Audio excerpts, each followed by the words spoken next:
In this tutorial I will show you how to change the screen. Using the page key, press and hold until we enter level 3.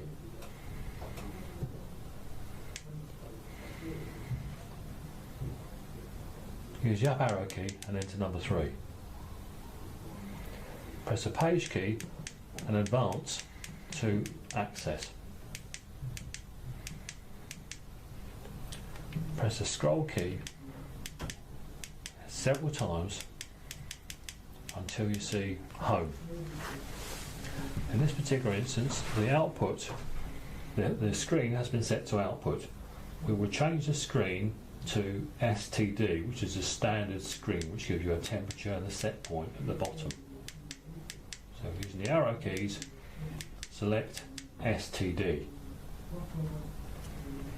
Press the page and the scroll keys together, and this will now give you a temperature at the top and a set point display at the bottom, and you can change the set point display using the up and down arrow keys.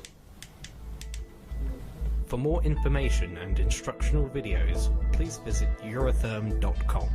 Thanks for watching.